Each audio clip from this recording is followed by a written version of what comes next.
अभय सिंह चौटाला ने एक बड़े पुलिस अधिकारी के मर्डर होने पे कहा भी वो मर गया तो हम क्या करें उसके क्या।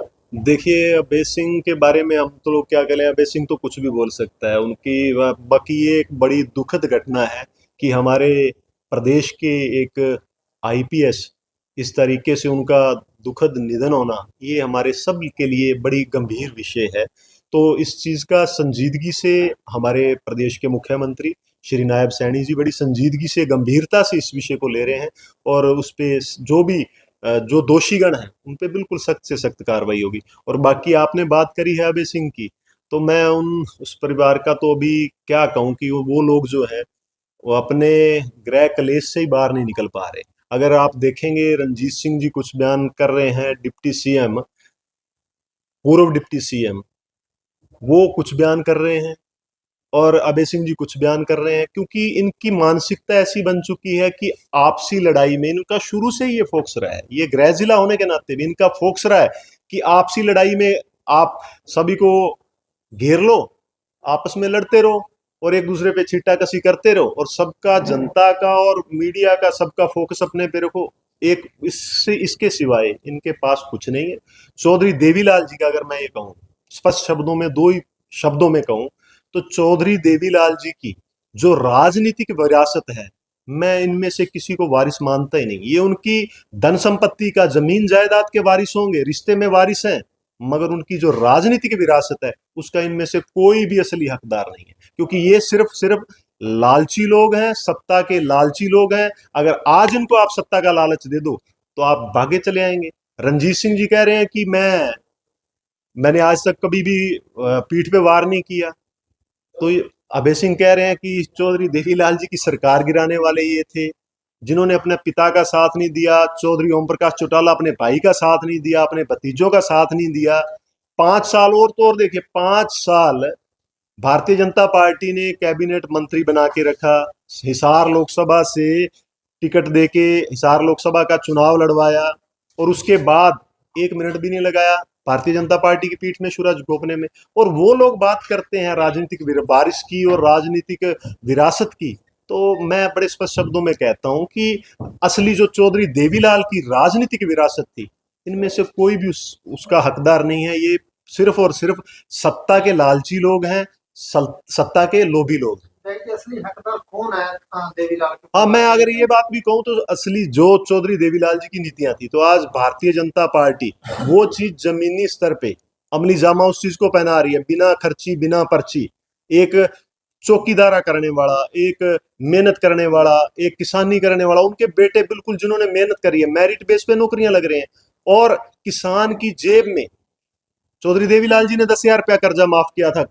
मैं अगर पीछे बात करूं इतिहास की, तो आज तक किसी भी सरकार ने किसान की जेब में रुपया डालने की बात नहीं करी। भारतीय जनता पार्टी एकमात्र ऐसी है, किसान निधि योजना के तहत 2-2 हजार रुपया 3 किस्तों में किसान की बिजाई के लिए, बुआई के लिए, बीज की व्यवस्था के लिए किसान की जेब में डालने का काम कर रही है।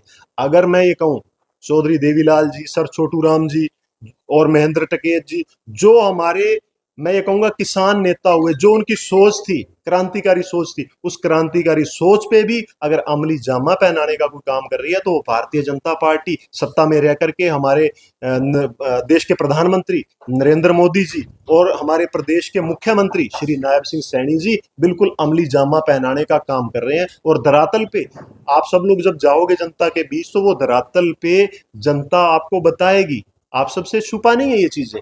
बिल्कुल, मैं ये कहूंगा कि जिस राजनीतिक विरासत, जिस सोच को लेकर के हमारे उन महान शहीदों को, मैं ये कहूंगा महान शहीद कहूंगा, क्योंकि जिन्होंने क्रांतिकारी सोच लेकर के बदलाव लाने की कोशिशें करी, किसानों को बड़े महत्वपूर्ण पायदान पे रख के उनकी सोच थी, किसान आगे बढ़ेगा, क्योंकि हम ये मानते हैं कि विकसित भारत का रास्ता किसान के खेत में से होके गुजरता है। तो उस चीज को अमली जामा पहनाने का काम भी भारतीय जनता पार्टी ने किया। रणजीत सिंह चौटाला ने कहा कि अभय सिंह अपनी इस जुबान की वजह से ये सीट आ गया इलाहाबाद की। क्या ये वाकई में? देखिए, मैं ज्यादा टिक्का टिप्पणी नहीं करूंगा। मैं 2 शब्दों में आपके से कह चुका कि सिर्फ और सिर्फ आपसी बहस, आपसी उलझबाजी, एक दूसरे पे शब्दों का प्रहार, इसके सिवाय इनके पल्ले कुछ नहीं रहा राजनीति में। और वही बात को मैं दोहराऊंगा कि इनका सिर्फ और सिर्फ फोकस ये है कि आपस में लड़ते रहो, जनता का और सब चीज़ों का जो आकर्षण के केंद्र बने रहो और जनता को बुद्धू बनाने का काम कर रहे हैं। मगर मैं आपको बता दूं, जनता जो है अब भली-भांति जानती है, अब वो समय नहीं है, बड़ा हाईटेक समय है। आप बात करते हो और बात के मायने हमें जनता हमें बताती है कि इस बात के क्या-क्या मायने हैं। तो अब ये ओछी और गंदी राजनीति जो है, परिवारवाद की राजनीति है, वो वक्त नहीं है। अब जनता भली-भांति समझती है कि कौन किस रूप से, किस स्पष्टीकरण से, बड़ी स्पष्टवादिता से आगे बढ़ रहा है और देश को और प्रदेश को आगे लेकर के चल रहा है और विकसित भारत की ओर अग्रसर हो रहा है। विधायक की गाड़ियां से अर्जुन चौटाला विधायक है, वो अपने हल्के में दिखाई नहीं देते। ये बात तो आप ही कह रहे हैं, दिखाई नहीं देती। 1 साल का मैं ये भी बात कहूंगा, पूरा 1 साल का समय हो गया अर्जुन चौटाला जी को विधायक बने हुए, और 5 साल चौधरी रणजीत सिंह जी वो कैबिनेट मंत्री रहे। तो आप उससे पहले जो है इस हल्के की सेवा का मौका मेरे को मिला था 5 साल। तो मैं ये कहता हूँ, बड़ा स्पष्ट बात था ये। आप आंकड़े उठा करके देखिए, 2014 से 2019 का कार्यकाल भी देखिए, 2019 से 2024 का कार्यकाल भी देखिए, और 2024 से 2025 तक का 1 साल का वो भी कार्यकाल देखिए। आप लोग, मैं ये कहूंगा कि आपसे ज्यादा बुद्धिजीवी तो हो नहीं सकते, क्योंकि आप, मैं ये कहूंगा, चौथा स्तंभ माने जाते हैं, पत्रकार महोदय, हमारे शायकर बंधु साथी। तो आप इन चीजों को बिल्कुल पब्लिक के सामने जो है लाने का काम करें। रानी हल्के की बात अगर करते हैं तो 1 साल हो गया। मैं कहता हूं कि आप जब जनता में जाकर के पूछेंगे तो जनता मेरे से बेहतर बताएगी कि जो हमारे प्रतिनिधि अब चुने हुए हैं वो उनका क्या हाल है और क्या किस तरीके का उनका सिस्टम है। तो मैं कोई ज्यादा इस बात पे टिक्का टिप्पणी नहीं कर रहा।